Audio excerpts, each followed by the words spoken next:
Assalamualaikum anak-anak.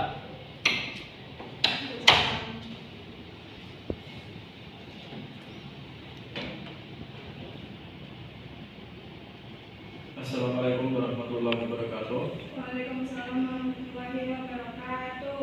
Selamat pagi anak-anak. Lagi, Bagaimana kabarnya hari ini? alhamdulillah Masih tetap semangat ya? tidak. Sehat? Alhamdulillah. Baik, pada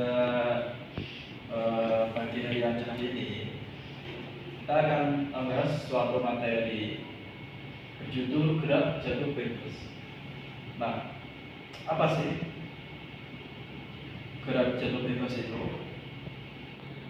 Oke, kalian ingat gak sih tentang apa itu gerak jatuh bebas? Ada yang bisa menjawab? Saya Pak, Ya, silakan. gerak jatuh bebas itu gerak jatuh ke bawah yang dipengaruhi oleh gaya gravitasi. Ya, benar sekali. Jadi kurang lebih gerak jatuh bebas itu adalah gerak yang dia gerak vertikal ke bawah dan hanya dipengaruhi oleh gravitasi bumi. Jadi dia tidak memiliki kecepatan awal. Nah, dalam gerak jatuh bebas ini hukum yang berlaku di dalamnya itu adalah hukum 2 Newton.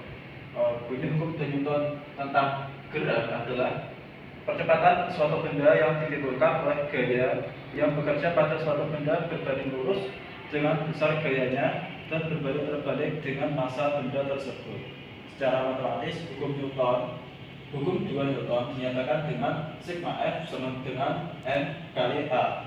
M di sini adalah massa dan A adalah percepatan. Nah, selanjutnya adalah pengertian tentang gerak jatuh bebas. Gerak jatuh bebas adalah gerak jatuh yang dipengaruhi oleh gaya tarik bumi dan bebas dari hambatan gaya-gaya lain. Didefinisikan sebagai gerak suatu benda yang dijatuhkan dari ketinggian tertentu di atas tanah tanpa kecepatan awal dan dalam gerakannya hanya dipengaruhi oleh gaya gravitasi. Gerak jatuh bebas termasuk GLBB atau gerak lurus berubah beraturan dipercepat dengan kecepatan awal V0 dan 0 dan percepatan sebesar percepatan gravitasi atau yang disimbolkan dengan huruf G. Gerak jatuh bebas berbeda dengan gerak vertikal ke bawah. Meskipun kedua benda sama-sama bergerak jatuh tegak lurus ke bawah, tapi pada gerak vertikal ke bawah, benda masih memiliki kecepatan tertentu, yaitu kecepatan awalnya tidak sama dengan 0. Baik, perhatikan anak-anak. Di sini ada gambar pohon apel yang berbuah-buah. Nah, di situ ada salah satu apel yang sedang terjatuh. Di situ terdapat keterangan V0 sama dengan kecepatan awal benda. V0 dari apel tersebut adalah 0,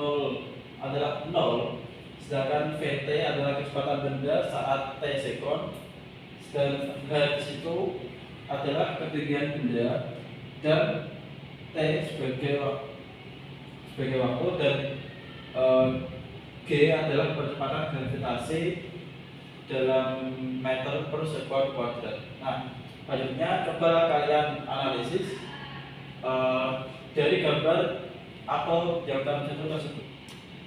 Gambar apel yang ada di dalam PowerPoint itu dia mengalami gerak jatuh bebas. Kenapa? Karena pada awalnya dia itu memiliki V0 sama dengan 0 karena masih berada di tangkai. Lalu ketika ia jatuh, ia mengalami yang namanya Vt.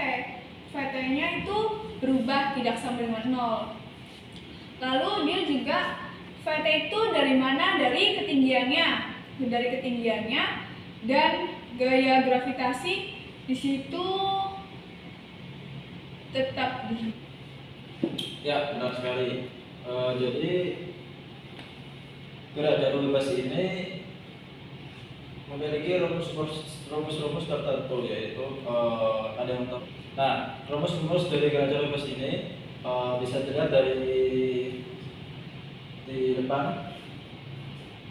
Ada persamaan gerak jatuh bebas dapat ditulis sebagai berikut, yaitu Vt sama dengan G kali T dan Vt kuadrat sama dengan 2 kali G kali H. Sedangkan H sama dengan setengah dikali G dikali T kuadrat. Sedangkan rumus ketinggian benda setelah bergerak selama T sekon yaitu H aksen sama dengan H0 min H sama dengan H0 min setengah kali G dikali T kuadrat. Sedangkan rumus untuk waktu yang diperlukan benda untuk mencapai titik terendah yaitu T kuadrat sama dengan 2H dibagi per G. Vt adalah kecepatan benda saat T sekon dan V0 adalah kecepatan awal benda, sedangkan H adalah ketinggian benda, H0 adalah ketinggian awal benda, dan T sama dengan waktu tempuh dalam S atau sekon, dan G sama dengan percepatan gravitasi.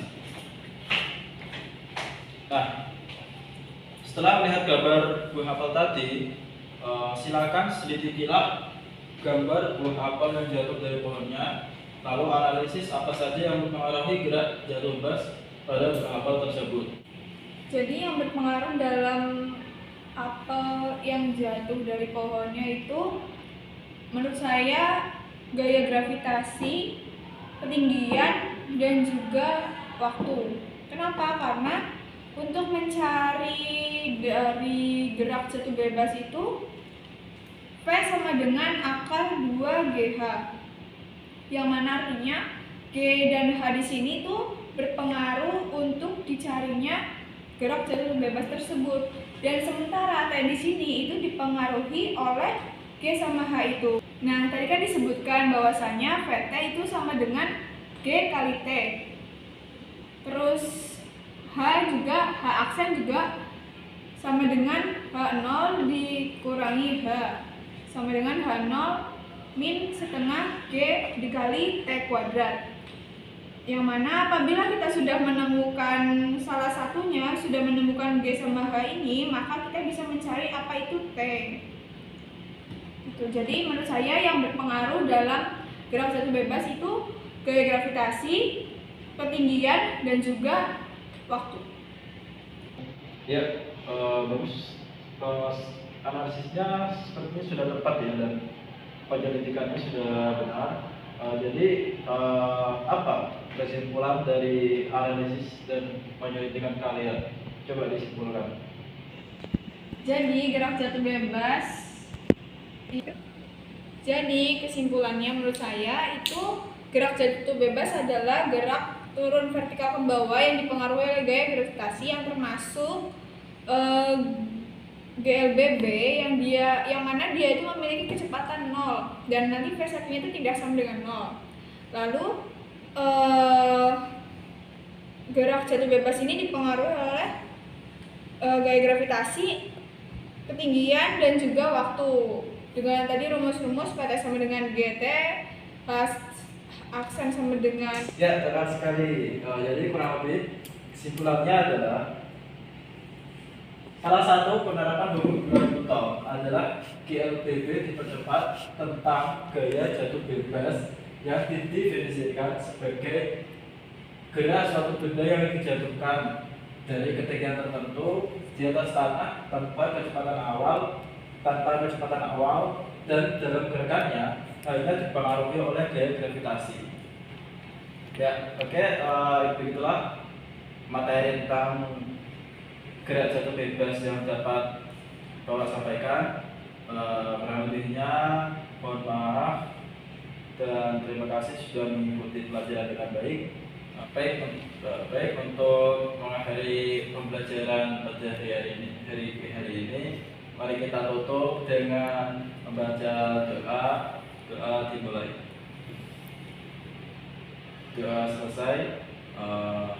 Baik, Bapak pamit undur diri. Wassalamualaikum warahmatullahi wabarakatuh. Waalaikumsalam warahmatullahi wabarakatuh.